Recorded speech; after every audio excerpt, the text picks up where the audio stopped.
Good morning, students. Welcome to today's class. In our previous class, in the chapter 6, Conservation of Plants and Animals, we have discussed the protected areas, means how we can conserve the wildlife and plant. The first step is taken by forming protected areas. What are protected areas and what are its significance we are going to discuss in today's class. Now, with respect to the conservation of wildlife and plants, two type of measures are taken. One is on-site conservation and another is off-site conservation. Protected areas come in on-site conservation.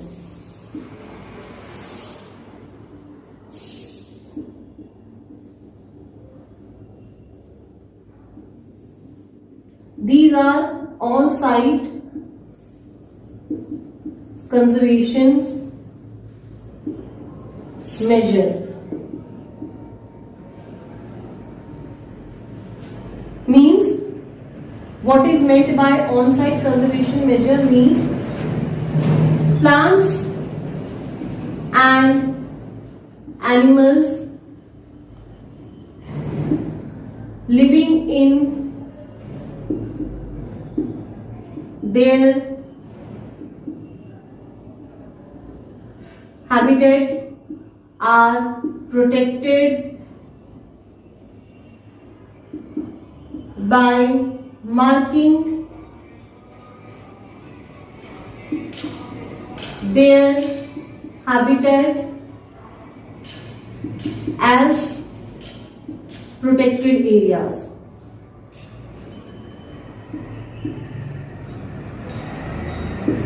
Means they are not displaced from their habitat, meaning the other type of conservation measure like the off-site conservation measure where botanical and zoological parks are made, there the animals are displaced from their habitat and are protected in these areas. But in case of protected areas, the animals and plants and every living organism which need to be protected are protected in their habitat itself. So generally there are three different type of protected areas, that is biosphere reserves. We have done this in our previous class also, but I am just repeating it again. Next is wildlife sanctuary.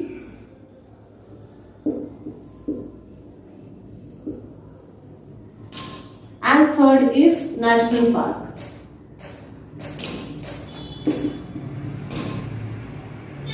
So first we are going to discuss about the biosphere reserve. That what are biosphere reserve and how they play important role in conservation of wildlife. So under protected areas, the first one which we are going to discuss is biosphere reserve.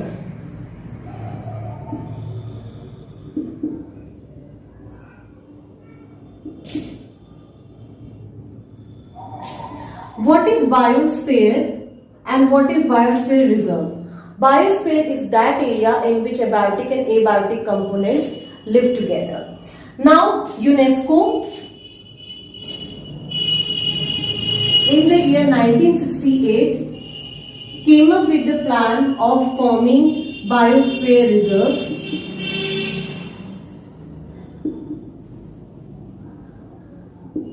For many important reasons. One of the biggest reasons was to conserve the wildlife. Second, for the sustainable development. In India, in the year 1986, the first biosphere reserve was formed.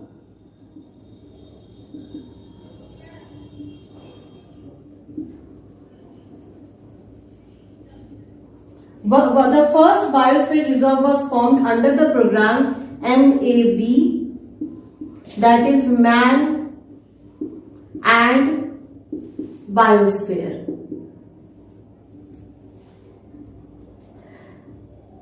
Nilgiri Biosphere Reserve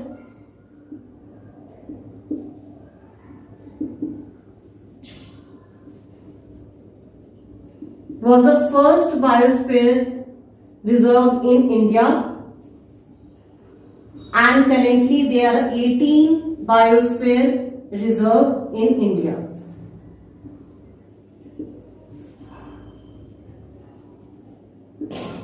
Biosphere reserves are quite a large area.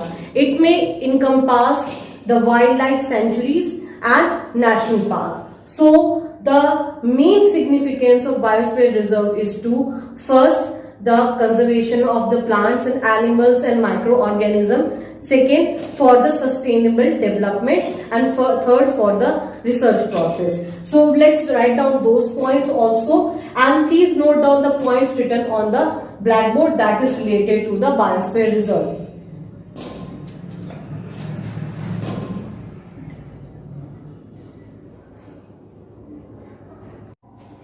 Now let's enumerate the significance of biosphere reserve.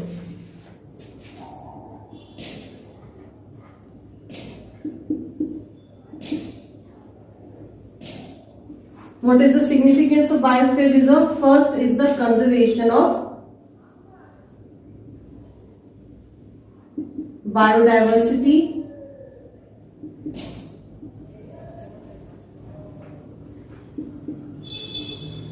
Second is the sustainable development.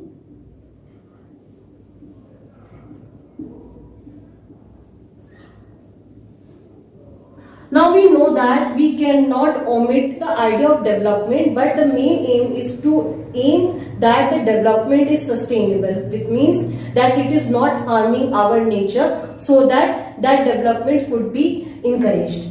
Now the third significance is to encourage research for better life. So the biosphere reserve has this significance, means all three things have been utilized for making a biosphere reserve. Now what are the important components of biosphere reserve? We are going to discuss that also. Basically, biosphere reserves have three zones.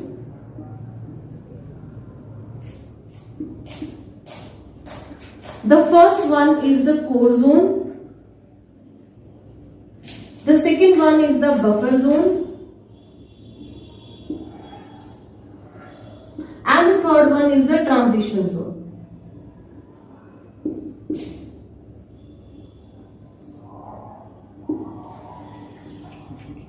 Now the core zone is that zone where any human activity is not allowed.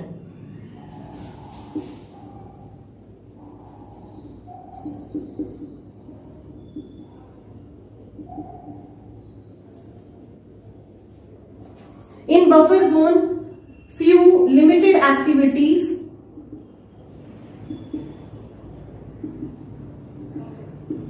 like research trips,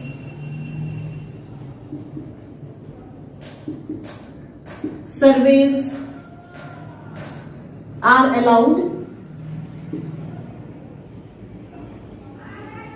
and in transition zone, any kind of settlement is not allowed.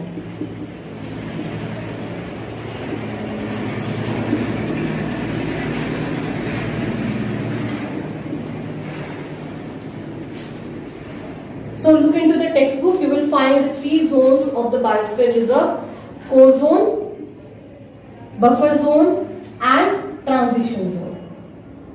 These are the zones in which the main aim is to protect the wildlife, the plants which are specially endemic, and along with that research and development is allowed, but without harming nature. So any kind of activity which can harm the nature is not at all allowed here. Yes, the tribal people are protected here because they cannot survive into any other place. Therefore, they are allowed to live into that place, but with the harmony with the nature. Means without disturbing the nature, without harming the nature. If the human settlements are living, then they are allowed. Other activities which may disturb the harmony of the biosphere reserve, like poaching, hunting, felling of trees or deforestation, overgrazing is not at all allowed. Yes, gathering of the foods, twigs, it can be done in these places. Research trips or surveys can be done in these places, but with proper guidance.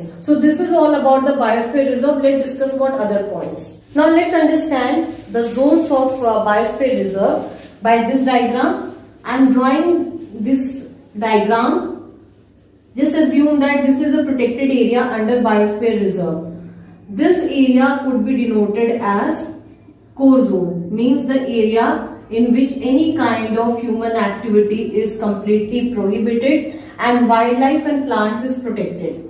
Some of the areas can be called as buffer zone, in which human activities are allowed, whereas other areas is that will be included into transition zone,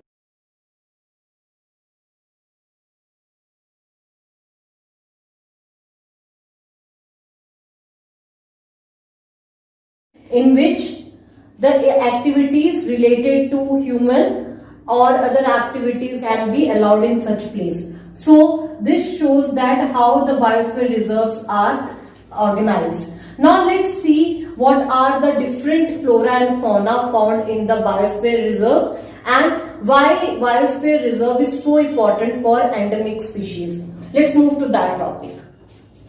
Let's learn more about biosphere reserves. The plants in a protected area is called as flora, whereas the animals are called as fauna. So you can write a few examples of flora and fauna. For example, sal and teak plants, sal and teak trees could be called as flora, and in fauna, lion, tiger and animals can be included. Now there is an activity in your book in which you have to find out the flora and fauna of your area. Try to find out the flora and fauna of your area, means of Bihar, and write that down in your notebook. Now we were discussing about endemic species.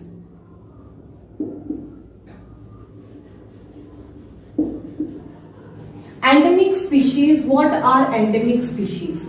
Now endemic species are those species of organisms, both plants and animals, which are native to a particular area or a particular habitat of a particular country. Means they are native to a certain place and they cannot be found everywhere. They are just native to a certain place. So endemic species are those species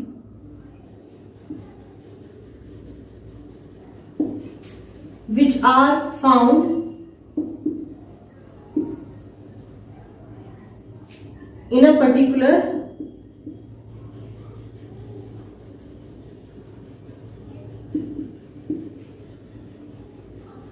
place. For example, Asiatic lion is an endemic species which is found only in Gir, Gujarat.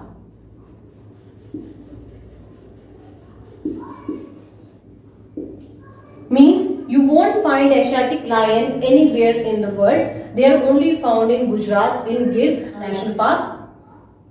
So endemic species are only those species which are found in a particular area. They are native to a particular area. Now this becomes difficult for endemic species to survive. For example, if a certain species or a certain plant or animal could be found everywhere, or they can adjust themselves to every or most of the habitat, then their survival chances grows up. Means अगर एक plant या animal किसी भी जगह पर पाया जा सकता है तो वो कहीं भी survive कर सकता है. तो अगर वो किसी एक जगह से गायब हो भी रहे हैं, खत्म हो भी रहे हैं, तो दूसरी जगह पे वो आराम से एडजस्ट कर सकते हैं. But that is a problem with endemic species. They are native to a certain place, to a country or to a habitat. So if anything happens in these areas, these habitat, then their survival chances decreases, leading them for the extinction. तो ये धीरे धीरे खत्म होने के कगार पे है. So it is very important to protect endemic species, and thus endemic species are protected under biosphere reserve and other protected areas. So that is about endemic species. We will move towards to another protected areas such as national parks and wildlife sanctuaries. Now let's discuss about more protected areas, that is national park and wildlife sanctuaries.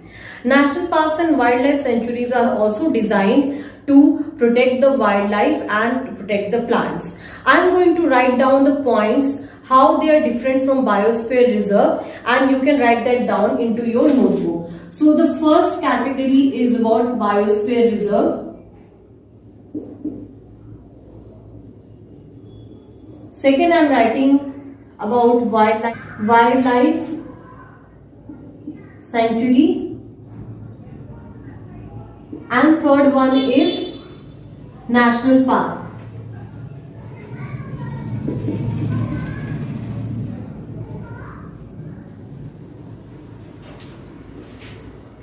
Make a column into your notebooks like this and write down the points which will make you understand about these three protected areas in a much better way. Now if we look into these protected areas area wise, then biosphere reserve is quite a large area. It may encompass wildlife sanctuary and national parks both. You can see this example in the case of Panchmari Biosphere Reserve, in which Bori Sanctuary and Panchmari Sanctuary is included, and Satpura National Park is also included. So Biosphere Reserve may encompass these two categories also. Let's see what are the difference between all these three protected areas. National parks have heavy restrictions.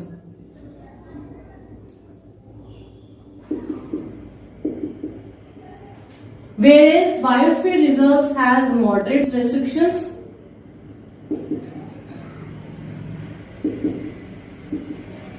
And last, wildlife sanctuaries are having less restrictions. Now what it means, what is the meaning of this line? That national parks have heavy restriction. National parks are designed only for keeping the flora, fauna of a particular place preserved. So these places are having heavy restrictions, means there are very less allowance, no poaching, no hunting, no any kind of activities by human are allowed in this place, so that the flora and fauna could be protected in a much better way. Whereas in biosphere reserve you can find moderate restriction, like in case we have seen only the core zone has heavy restriction, whereas a buffer zone and transition zone we can see human activities going along, whereas wildlife sanctuaries have less restriction to this. The next one is the governance, means who is running these areas and who is governing these areas. National parks comes in the second category of the protected areas under Indian government, whereas wildlife sanctuary comes under the fourth category under Indian government.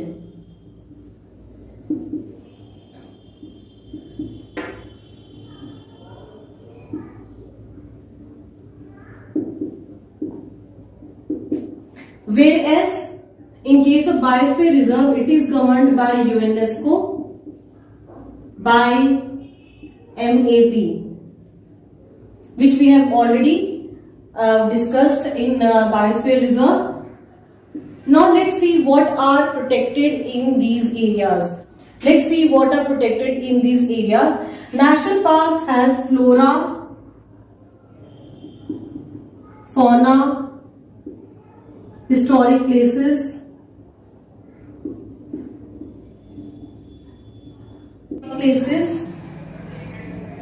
and landscapes. Whereas wildlife sanctuary protects plants, animals majorly, and the biosphere reserve protect entire biodiversity.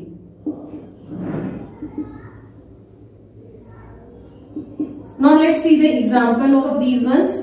Biosphere reserve, as I've already mentioned, Panchmari Biosphere Reserve, or the first one biosphere reserves which we have mentioned, that is Nilgiri Biospheres, could come into this. Wildlife Sanctuary, Bori Sanctuary,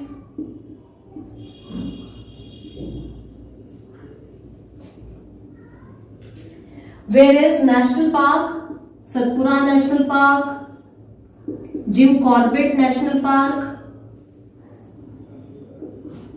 can come under these categories. So here you can see what is the major difference between biosphere reserve, national park and wildlife sanctuary. Now here you can see I have noted down the difference between the protected areas. These differences tell us that all these areas are different from each other and how they are protecting the wildlife. But what is the similarity between these areas is that they are aiming to protect the nature or conservation of nature. And what is restricted, what are the activities which is restricted in these areas are illegal hunting or poaching, killing of the animals or illegal discrimination or felling of the trees, plus any kind of activity which may disturb the nature is not at all allowed. Now here I have written down one example each of these protected areas. Your homework is to write 5 examples each of biosphere reserve, wildlife sanctuary and national park, and you have to take 2 maps. One map will be of India that you have to draw into your notebook, as you cannot buy it nowadays. So you will draw a map of India into your notebook and you will note all these places into your notebook, and the second map you will take of Bihar, and if there any protected area found in Bihar, you will denote that also into your notebook. So there are 2 homeworks for this topic which you have to do for today. Now as you have seen that there are different type of protected areas, and if you look into your textbook, the national parks and regarding the wildlife sanctuary, there is an entire table made into that where are these national parks and wildlife sanctuaries found and what are the animals which are protected under that. You will find numerous animals are there which are protected under these 2 categories, which is governed by Indian government, and these are only 2 protected areas under various categories which are assigned by the Indian government. Let's see what are the different animals which are protected under these categories. For example, we have mentioned about Asiatic lion, which is an endemic species. Then there is blackbird. You may have heard about blackbird number of times because it was killed by some of the celebrities and how the government has taken a note of it. Then comes nilgai, lion-tailed macaw,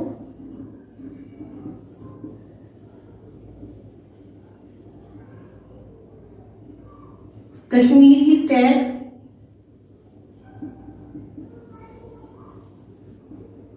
and many more. Then the list is endless. These animals which are found in wildlife areas are actually very precious because their number is very less and hence they need protection. So what are the activities which are prohibited in national parks and wildlife sanctuary is poaching, illegal hunting, overgrazing, human settlements,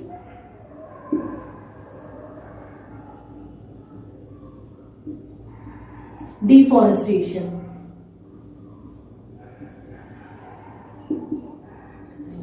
Now, what is the use of these protected areas? We have discussed about what can be done and how it is done. But is it fruitful? Is there any result of such steps taken by the government or IUCN? Definitely. There are many success stories which are related to it, and I am going to discuss one success story in this category. Now let's discuss one of the success story related to the conservation, and that is Project Tiger.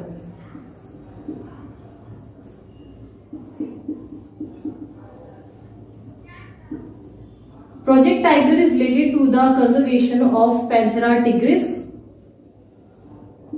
That is the scientific name, which is also called as tiger. Now the tiger, which used to be there in number of thousands earlier, many hundred years ago, now has reduced to a very less number. There was a time when there was only 1,411 tiger left in India.